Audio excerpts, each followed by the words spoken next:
So welcome. I'm so glad you guys are here. So I'm your host, as you know, Jillian. So I'm a health and wellness coach. It is my mission to help busy professionals like yourselves stop turning to food for comfort and love your body inside and out.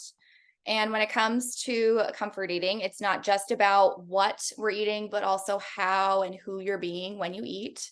And we're going to mostly talk about the what today, especially in the second part of our kitchen clean out. It's going to be a lot of what's, but we're going to maybe just scratch the surface a little bit on how and who you're being when you eat. So with this challenge, we're resetting your fridge and pantry so that you can start a healthy reset on your relationship with food. This is a 2-day workshop. Today is day 2. Yesterday, we started off by cleaning everything out, then assessing what was left. And today we're going to talk a little bit more about healthy options to restock with, maybe some replacements for some of your favorite comfort foods so that you're not feeling deprived. So you're in the right place if you're trying to break the habit of turning to food for comfort when you're stressed, bored, tired, insert whatever feeling. You want more energy and to prove to yourself that you can eat healthy, but I deserve a little extra sugar cravings, wine, potato chips, insert whatever comfort food is your favorite. They're all getting in the way. And you know that you want to make healthier choices without feeling completely deprived or give up eating tasty food, because we don't do that here. We love food. So we're going to go through this step by step, and you have the worksheet hopefully in front of you. We're going to do that as well. And let's get started.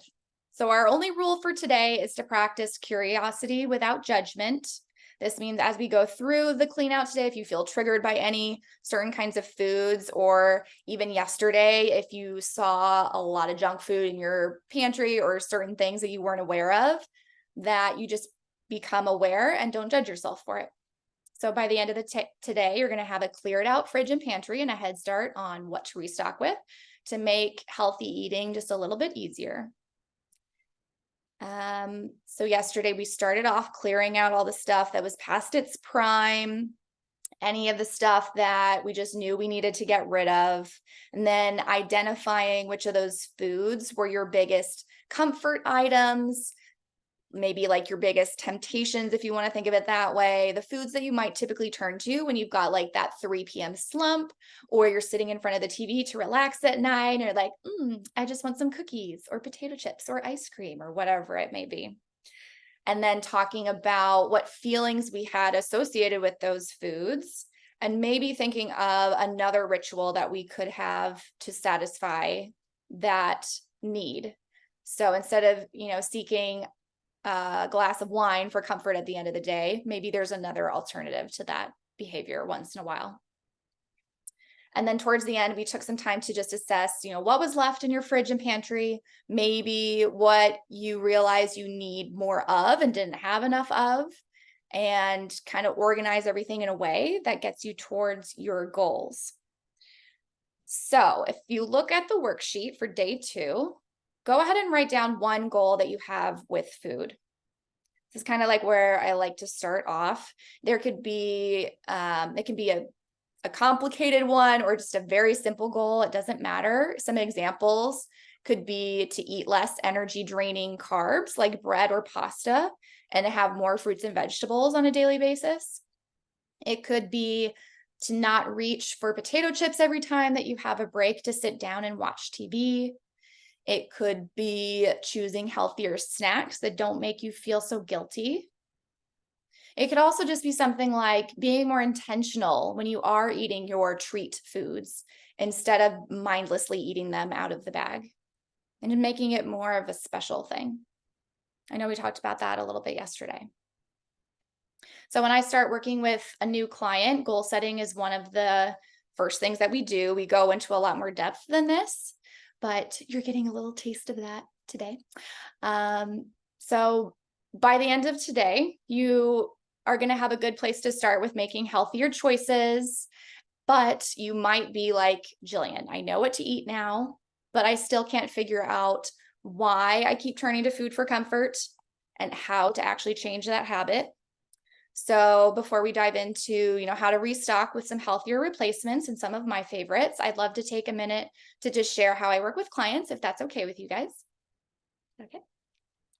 So I help people stop turning to food for comfort and start loving their body again, inside and out, by helping them find a better relationship with food and exercise through my one-on-one program. And in my one-on-one program, you get private coaching designed to help you get unstuck, work through any obstacles that come up, and set actionable goals to work on each week. And accountability and me checking in with you. So even if you don't check in with me and send me your sweaty selfies, I always check in with you in between our sessions to make sure you're keeping up with your action steps, and support so that you stay motivated and consistent, and, try to have fun with it as well, instead of making it stressful. So we cover holistic health topics and exercises in all of our sessions designed to help you move towards your goals. A lot of different things like what and how to eat for energy, boosting your metabolism, reducing stress, better habits to replace comfort eating that give you more joy and satisfaction in your life, and lots of other things personalized to your goals. It's very customized to what you need personally. So if you want more accountability and guidance on how to change the habits that aren't serving you anymore, I'd love to invite you to a free intro coaching call so we can get to know each other a little bit better, answer any of your questions, see if we're a good fit. I am doing these calls just through August 4th, and then spots won't be open again till the fall. So I'm not sure if that's anything of interest to you, but I'm going to copy and put that in the chat just in case. So now that we've done that, now we've cleared everything out, let's get ready to restock your pantry and fridge so you're set up for success. I always recommend having a variety of pantry, fridge, and freezer staples on hand so that if you haven't planned ahead and done your meal prep, which a lot of people do not do this, a lot of my clients do this as like a regular thing because it helps them a lot. But a lot of people just scramble last minute and then order takeout because they have nothing or they don't know what to do and they're starving. So then we tend to make bad decisions sometimes about what we're actually eating. So it's good to have some things on hand so you can throw them together in a pinch.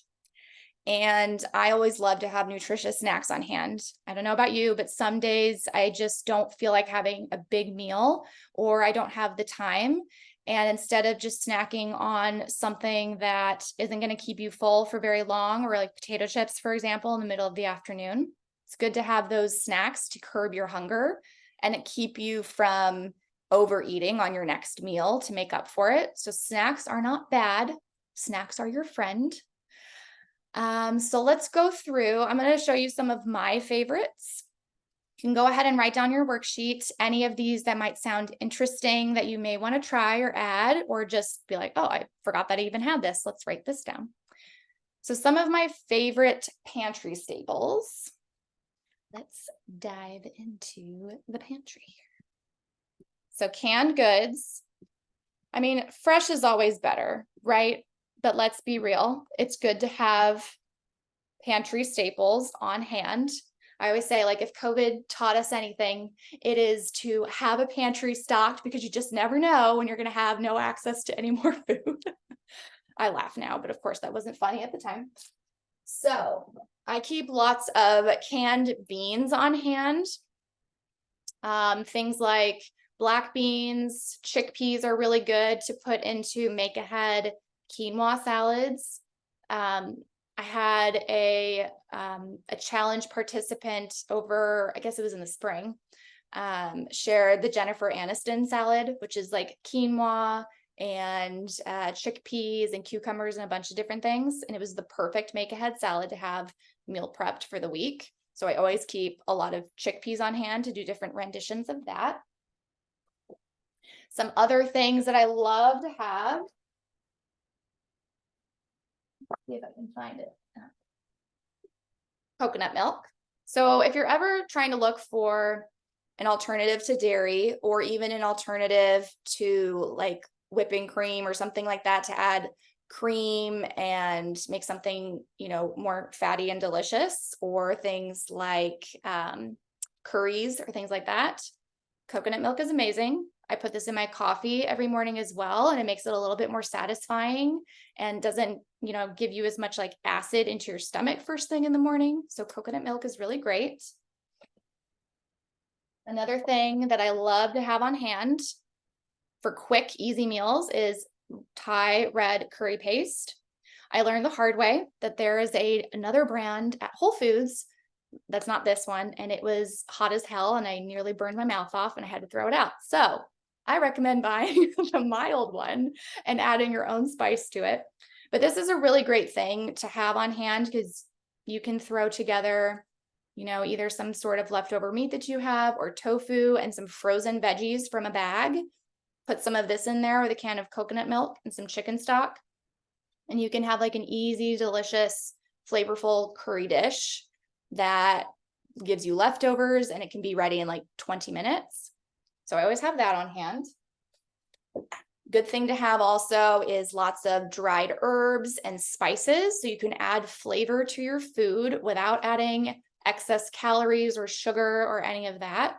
So some staples that I like to have are dried Italian seasoning, dried garlic, granulated garlic. I put that on everything. Garlic powder, onion powder, I pretty much put on everything. Smoked paprika is really delicious to have as well. So just, have a variety of spices on hand to have more fun with your cooking, and you'll be less likely to want to add more sugar or more fat to the dish, and you just add more flavor. Other things that I love to have in the pantry, and I actually keep these in the fridge, odd enough, but I have it out here. My beloved peanut butter. Yes, peanut butter can be a nutritious, healthy food. You just have to be mindful of how much of it you're eating. Peanut butter and almond butter are really, really great, satisfying foods to keep you fuller for longer. Lots of nutrients in them. And I use that for a lot of snacks. Oh, we have somebody else joining us. And what else? Brown and white rice are really great staples to have on hand as well. Hi, Amy. Thanks for joining. Sorry, we're a little late. That's okay. We're just going through different pantry staples that could be really good to add to your pantry and fridge or freezer to just have on hand for last minute meals. So feel free to write anything down if you want to. So yeah, some grains that are really good to have on hand are brown or white rice. My husband is half Filipino, so he is very into white rice. I try to squeeze the brown rice in as much as I can. You can also do half and half. That's really good if you're trying to be mindful of your carbs. Low sugar granola is something that I always have on hand. Granola is tricky. Granola can sometimes be not the healthiest food, but it can make a really good yummy topping for smoothie bowls and make it just more satisfying and enjoyable. You just want to try and look for a low sugar option to have on hand. I really love this one from Costco. Gotta love Costco, guys. Another thing that I love to have on hand always are bean-based pastas. So I try to eat gluten-free. You don't have to do that. But the other benefit of having something like a bean-based pasta, so I buy Banza. It's probably the most palatable of all of them. It's made from chickpeas, so it is gluten-free. But the good thing about it is you get a ton of protein. So if you don't have any meat on hand and you want to have something that feels more satisfying like a full meal, and you are in the mood for pasta, you could do like pasta and throw in some mushrooms or throw in some frozen peas or whatever veggie that you have, and you've already got, all of your different macronutrients in that meal to keep you satiated and fuller for longer. So I really love to have those kinds of pastas on hand for the protein content. So those are some of my favorite pantry staples. Are there any? Oh, the other one that I forgot to share that I'm obsessed with, edamame pasta.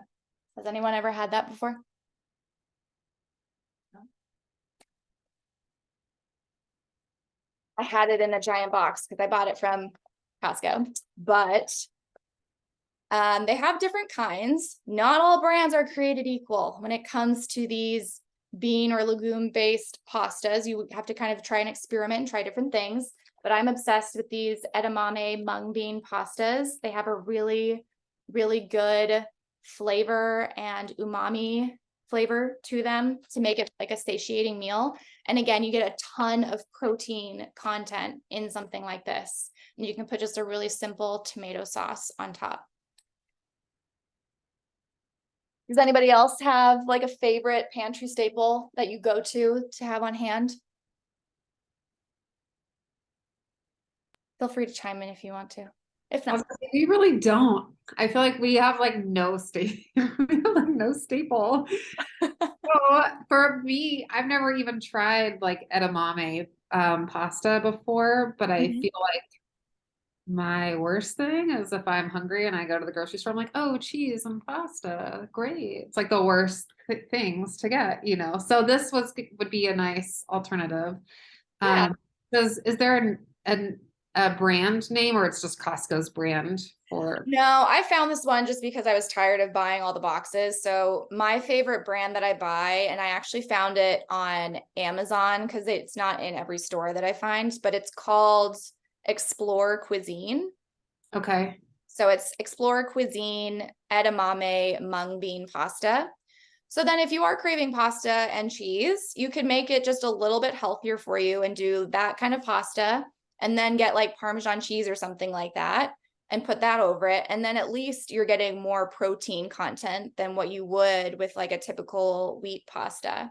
So you're going to be fuller longer and it's not going to be so carb heavy. So it's not that you have to like give it up altogether and just eat, salad all day long. You can still have what you love, but just find like little ways to tweak it so it can make it a little bit better for you and you'll feel better afterwards. You won't get such a crash. Do you ever find that you get like a crash after you have like cheese and pasta? Oh, never. I always feel just so good after cheese, big bowl of cheese. Yeah, no, I think this would probably be a better alternative that would, because that 3 o'clock can come around and, or after dinner, you know, or you feel a little bit coma-ish after heavier food. So Yeah, we tend to like rush and go through the whole day and get really, really kind of stressed. And then we kind of hit like a breaking point in the afternoon.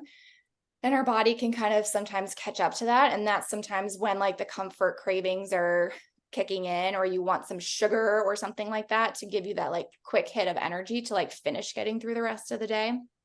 So it's good to just be aware of like when you have those trigger moments in your day and like what your time of day is that you feel like less in control, I guess you could say. did I miss a sugar replacement? Is there a sugar replacement? No, we're gonna go through like the snack replacements and sugary stuff in a little bit. So no, you came just in time.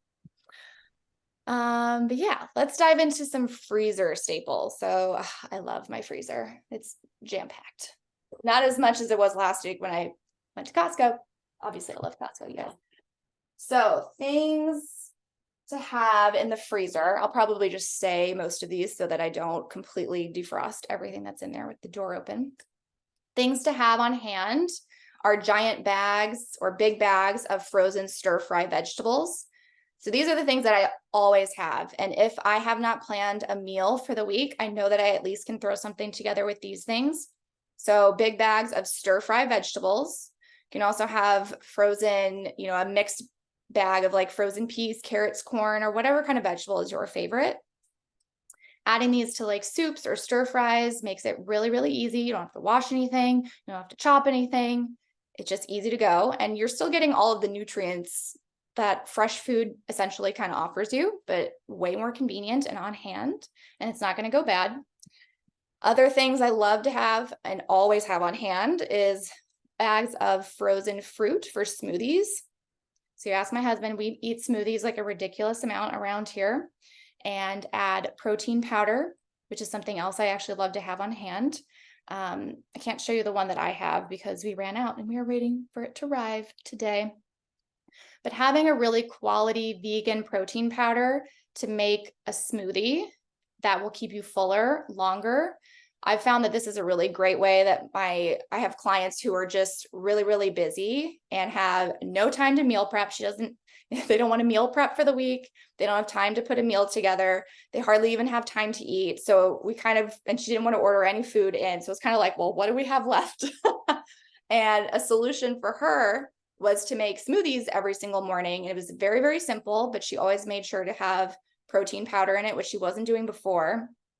And she hasn't had, any of the same cravings or, wanting to eat like an hour later. It's actually keeping her full and helping her focus better. So that is something that's easy to do, is fruit smoothies and adding in protein. Other things to have on hand in the freezer. I love having like family packs of chicken thighs and ground turkey that are individual packages. So you could take out one at a time and defrost. I know I had a client who was really good about doing that for her family, and that was how she was able to meal prep for the week, is she could just make a reminder to herself and then take those out one by one. But it was easy because she always had it in the freezer instead of having to go to the grocery store 5 times a week. You can do that in Europe. You just can't usually do that here in America. It just doesn't work. Nobody has time for that. Another food that I keep in the freezer all the time, makes a really great last minute meal, is shrimp. So frozen shrimp is very easy to thaw. It'll thaw in like 20-30 minutes in a bowl of water. So if I have not figured out anything for the day, I know I can at least go and defrost a little bit of shrimp while I go do something else, come back, and it cooks in literally like 2 minutes. And you can add it to some of these other vegetables or something else that you have on hand. So those are some of my staples. Do any of you guys have freezer staples that you swear by? Or that you would like to have on hand a little bit more?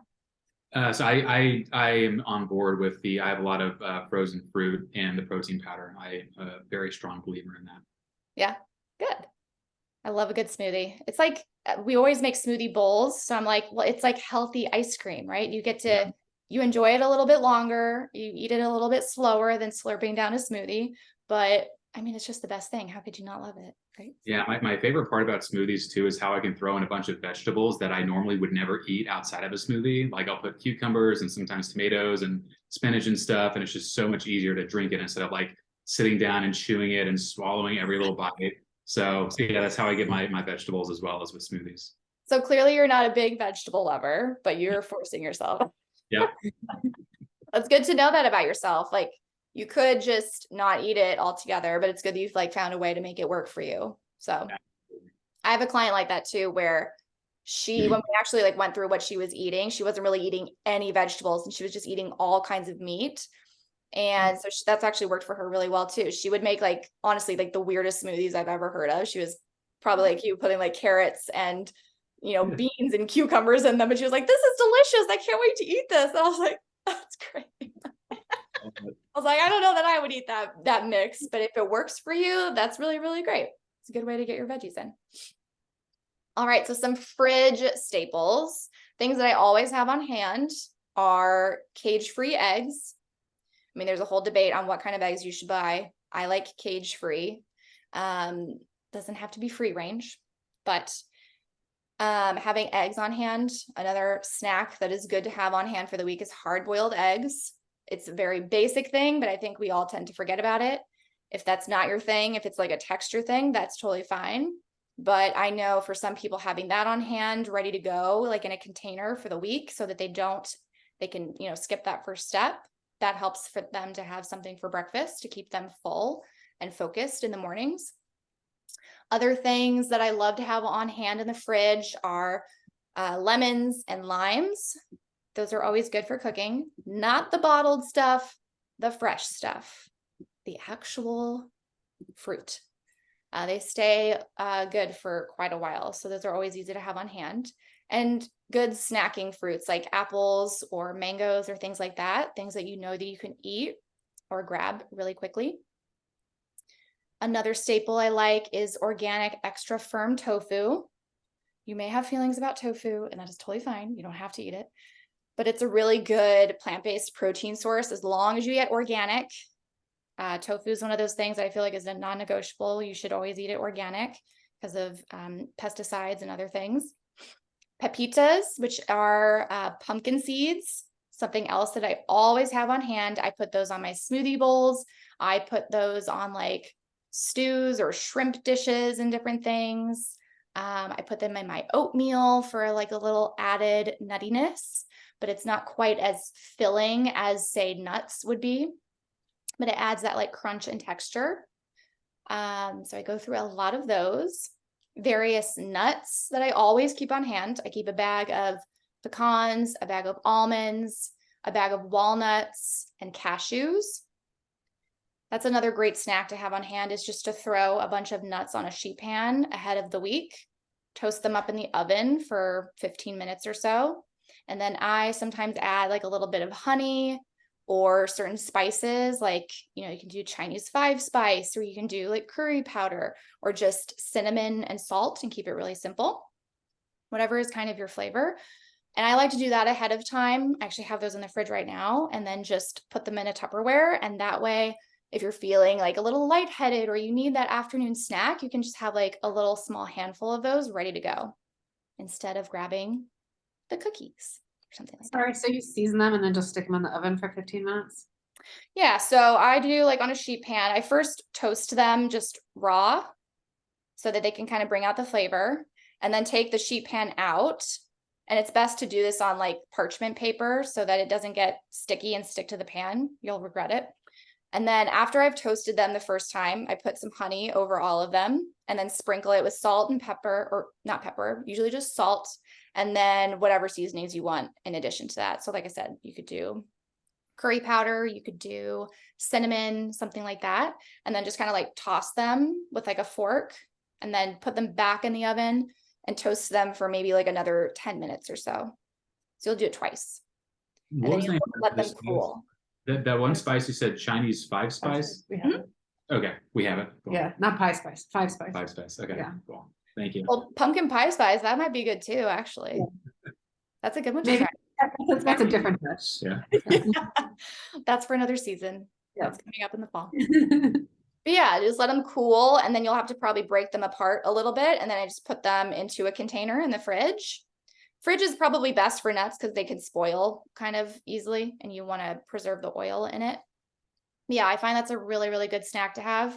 Nuts are good for your brain and your focus and all of those things. Another favorite snack of mine that I keep in the fridge all the time are dates. I love medjool dates. Those have a lot of sugar in them, but they are basically like nature's candy. So if I am having a sweets craving in the afternoon, that's not like a bad thing, right? But instead of maybe going for something that's super indulgent, I may just go grab like 2 medjool dates from the fridge. Sometimes I put a little bit of peanut butter or like 2 chocolate chips in them. And it's almost like a vegan Snickers, if you will, I guess, and have that as a little sweet treat. So love those. Other fridge staples that I love are hummus, yogurt, especially Greek yogurt. I tend to try not to have dairy when I'm at home, so I buy like a plant-based coconut yogurt that has pea protein in it.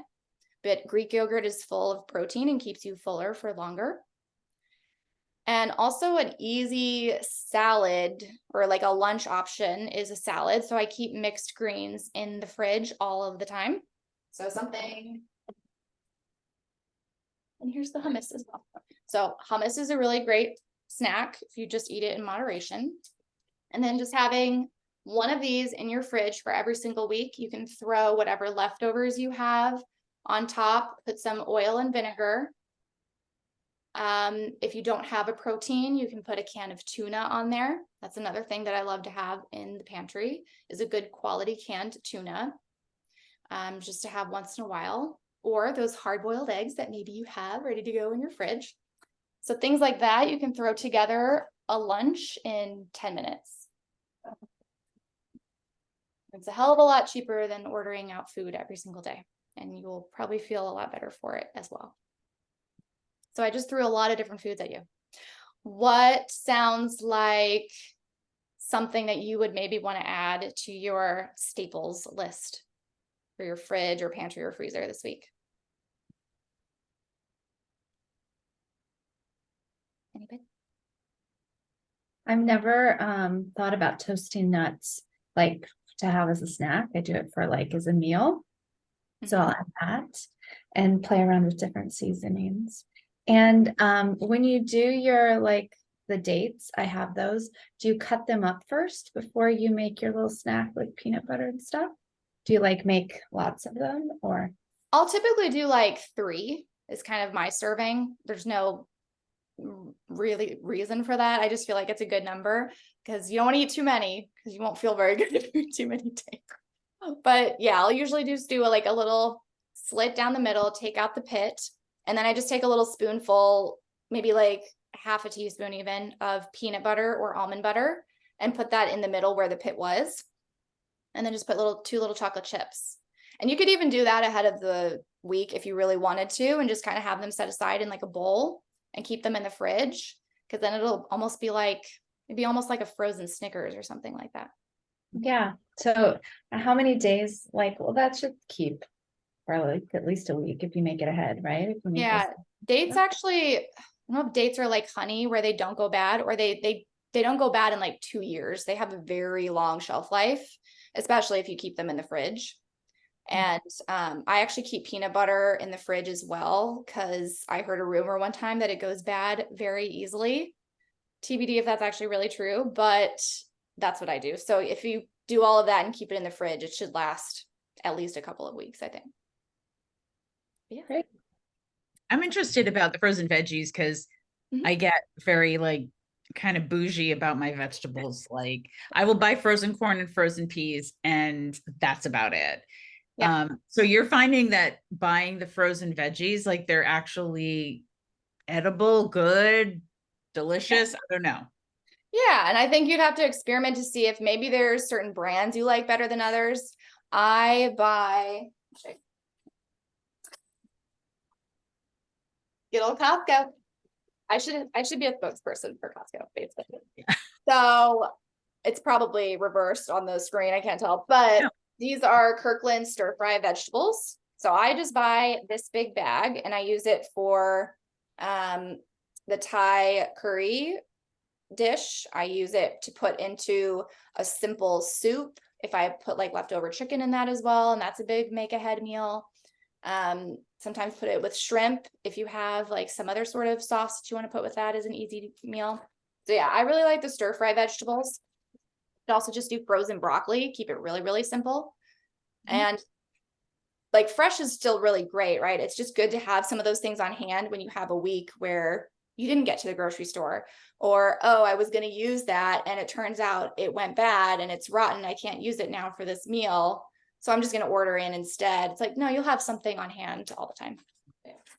I feel like I'll venture, like, I don't know, I guess what's a good stir fry sauce? Because sometimes I find myself being like, oh, this is healthy, like, and I get the ingredients for a dish that feels like it'll be healthy, but then I, can dress it up with things that, or dress it down, I suppose, that it's like too much salt, or I feel not as great as I anticipated afterwards. Yeah. And I mean, you'd have to see, like, I don't worry too much about my salt intake. I do a tamari sauce. So it's like the gluten-free soy sauce. So I'll do a little bit of like tamari with fish sauce and toasted sesame oil. And I mean, you just have to be cautious of like how much you're putting on the dish. I think sometimes we tend to want it to be super saucy, so we just put way too much, and that's where the overkill on sodium comes in. And then also putting some vinegar in there too, which is going to cut it and help to cut the saltiness as well as stretch it a little bit. You could even just do like a tomato-based sauce. I know that's not like Asian, but you could do a tomato-based sauce, and that isn't going to, it has natural sodium, but not to the extent of soy sauce, for example. So you could do something like that. You could even do like a homemade pesto. Sometimes I'll just do like a whole bunch of basil and throw in some spinach to stretch it out a little bit, some olive oil, salt and pepper, garlic, and just blitz that in like a little, what's it called? The little mini blenders. The name is escaping me. but making like a pesto really quick and something like that and putting that on like a stir fry. Okay. The Costco pesto is really good. Yeah, I never buy that stuff because again, the cheese, there's always cheese in it. Oh, there's But- cheese in it, But right? yeah, you could totally buy something like that as a good shortcut. Yeah. If that's the one that you like. It's the Especially- only jarred pesto I've ever thought was worth it, you know? Yeah. Good. Yeah, Is it a food processor that you were saying?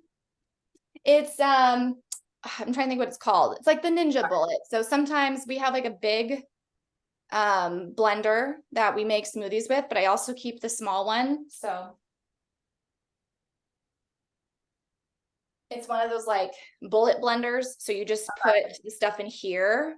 I never hardly ever use my food processor. I have to be very intentional with it because I hate washing all of the parts. So when I make a pesto, I cheat. The Italians would hate me, but I put it all in here and I just blend it and make it very easy on myself and stick it in the dishwasher. So you could do it that way. Works just the same. Yeah. All right. So do you guys want to just learn a very quick overview of nutrition label reading? Sure. Yes. Okay. Nutrition labels can be very complicated. We could have like an entire like seminar and class on this, and we are not doing that. We just want to look at what are some of the most basic things that maybe we're at the grocery store and we are trying to decide between two different brands, or, you know, what kind of peanut butter is even like the best one for me to buy. So the first thing that I think people tend to look at is the calorie count, and that is not entirely wrong. It's good to be aware of like how many calories are in your food and how many calories you're taking in. But I'm a big believer in no calorie counting. I think that it can cause more stress than it can help for most people. And stress is the biggest thing that holds you back typically from losing weight and actually feeling better. So we want to eliminate stress. So the first thing that I look at when I am reading a nutrition label is actually the ingredients list. So for example, I have peanut butter here, my beloved peanut butter. I eat it every day. It's great. So in order to know if a food is maybe the best option for you, we're trying to decide which one. So looking at the ingredients list. So what I'm looking for generally is how many ingredients are in this. Can I pronounce these ingredients? What order are they in? So when you look at the ingredients, they're listed from the highest volume to the lowest volume. So this has dry roasted organic peanuts and sea salt. It's 2 ingredients that make sense, that I can pronounce, and no added preservatives. So to me, this is a pretty good one. If you were to open up a jar of, let's just say, for example, Jif, I'm pretty sure, I don't have it in front of me, but I did this with a client actually the other week because she was starting to eat more peanut butter in all of her different smoothies, and she was eating all these other things and feeling really, really good. And it was just like, let's just double check what we're actually eating and just be aware of if we're making the best choice. And if we looked at the Jif jar, it listed, I can't even pronounce what all of it was because there was like 10 different preservatives. There was all sorts of other added weird ingredients. There's added sugar. There was added oil. And you just have to be judging whether like, is that actually necessary in this food that I'm eating? Or should I go with the one that has maybe fewer ingredients that I can pronounce and I know what they are? So that is the first thing that I look at is the ingredients. The next thing that I do look at is the serving size. It's good to get an idea of like, what do they constitute as a serving? Because a lot of times the actual serving size is not what we think that it would be. You know, we may think that something is 1 serving in a bottle and it turns out it's 3 the way that they're counting it. So it's good to be aware of what is the serving size so that if I eat this entire thing, how much am I actually getting? And the other thing that I look at is macronutrients. So macronutrients are your fat, your carbs, and your protein. And the main one that I look at in those 3 are protein. I don't really worry too much about carbohydrates and fat. It's good to be aware with fat that you do need it. Fat-free is not necessarily what you should go with for the best health and feeling satiated with your food. But you want to try and stay away from saturated or trans fats. And then same with carbs. You do need carbs for energy. It's just more looking at like, where are you getting your source of carbs? So how high of quality are your carbs? But the thing that I do look at the most, especially with clients, is protein intake. If I notice that a client is, or even with myself as an example, if I'm eating something and then I'm hungry like an hour later and I'm ready to eat again, or if I have a lot of sugar cravings, that tells me that I probably have not had enough protein. Protein makes you feel fuller for longer and more satiated so that you don't need to keep eating. So in the end, you actually will eat less. And it really just varies on how active you are, you know, a lot of factors with your body, but generally like a 140-pound woman might ideally want to have 50 grams of protein per day. Now, again, that can vary, but really just checking to see like how much protein is in all of the different foods that you're eating and seeing if there's a way to up that a little bit. And the last thing I look at is the sugar content. So there's added sugar and so many more things than you would probably think, as we've heard in good old America, especially, we like to add sugar to everything. And it's not to be like fearful of, but just to be more aware when you look at the ingredients list, if there's different forms of sugar added. Is it a food that doesn't seem like it should have sugar added to it? Does that seem necessary? And also just being aware of all the different names for sugar. Sugar comes in so many different forms. There's different sugar alcohols, which is something we also talk about in my program, if that's something of concern. But yes, lots of things. So we just covered a lot. So the things to look for are the ingredients list, your serving size, the macronutrients, as in your protein especially, but also being aware of the fat and the carbs, and the sugar content. Everything else, it's good to know, but not totally necessary.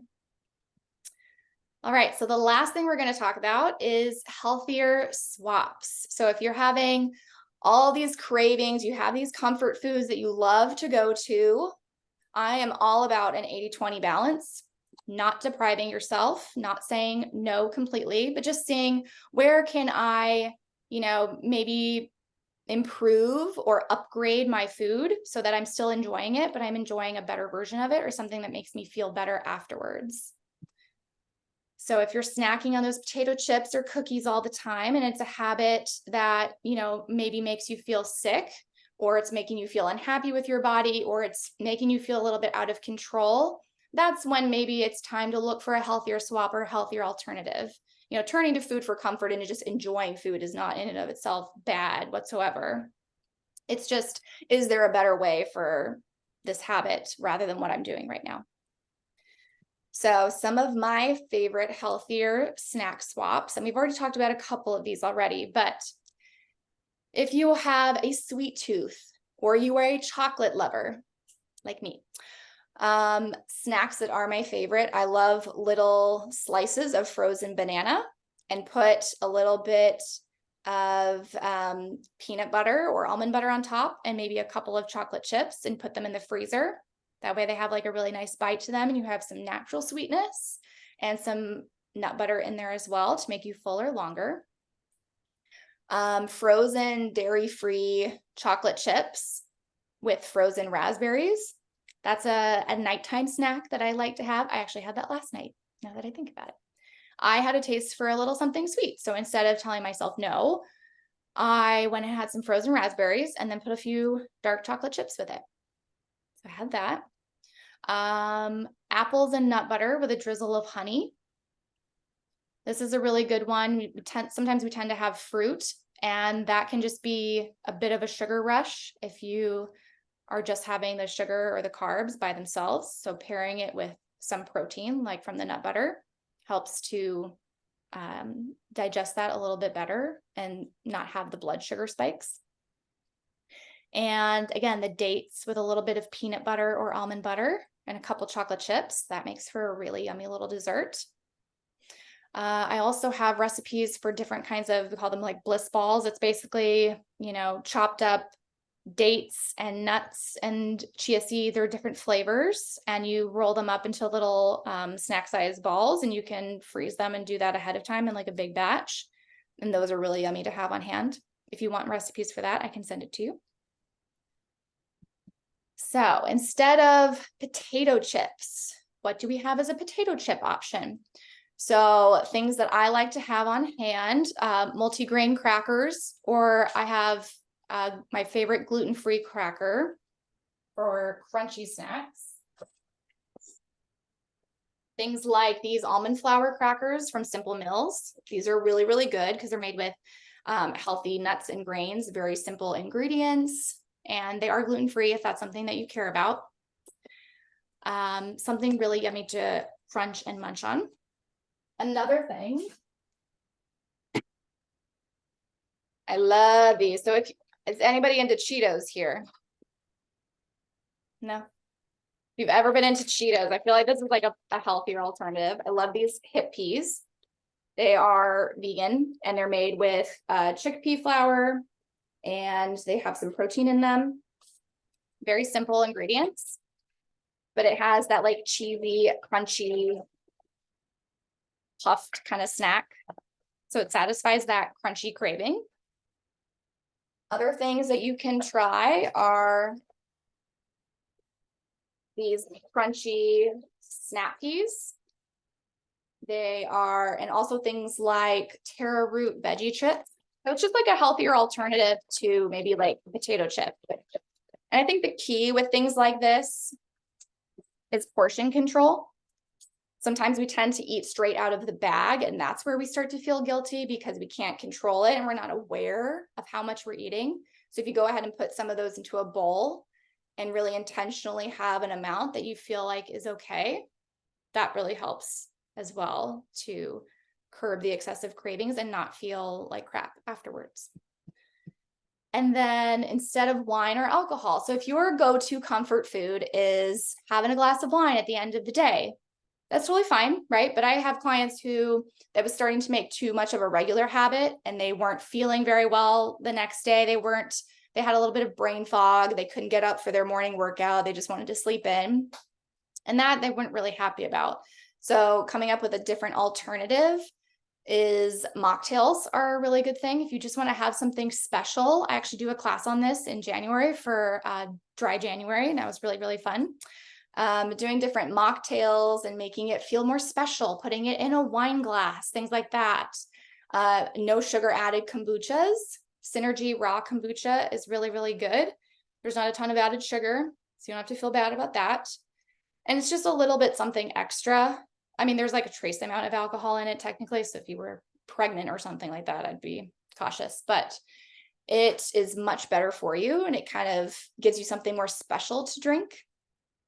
Flavored seltzers are something that I always have on hand as well. My husband drinks those like literally every single night. At least it's not alcohol. But yeah, having flavored seltzers is a really good thing to have on hand. And like I said, make it more of a ritual. Put it in a wine glass, maybe put like a fun straw, or, just make it feel a little bit more special. You could even, put some salt on the rim if you wanted to do your mocktail, so that it doesn't just feel like you're pouring a Diet Coke, even though that might just be your thing as well. But yeah, making the ritual a little bit more special so that you enjoy it. And it doesn't just feel like this mindless munching at the end of the night that you feel guilty about. So do any of those snacks sound good to you guys? Is there any one that you might want to try or add to your repertoire for next week? I would try peas. Oh, sorry, go ahead. Yeah, the dates / nature's Snickers. I would like to try that. Yeah. Chocolate chips. Yeah, you have to be sure to set them aside because if you were to make a ton of them and eat a lot of them, you'd probably regret it later, but they're really, really good. So yeah, sticking to like 2 or 3 of them is generally a good idea. Yeah, that's my favorite. Anybody else? No? All right. Well, we're getting close to the time today. So does anyone have any questions? I know we covered a lot today. I don't think so. No? Great. Well, I'm so excited that you guys joined me for today. I hope this was helpful. If you wanted to learn anything more about working together one-on-one, or know that you want more accountability or guidance, next steps would be to book a free call with me. I'm going to put it in the chat if you are interested whatsoever.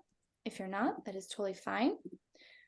But yeah, I'm here to help if, we know what to eat, but a lot of the question is really just, well, how do I actually change these habits? Like, I have everything in front of me. Why do I keep actually turning to the food? And why can't I get a new habit in place and make better choices? And it's completely possible to do that. You just need to have sometimes the right guidance and structure and some accountability to actually make it happen. And I am happy to do that. But yeah, follow me on Instagram. I'm at Jillian Beck-Rogers. Keep in touch.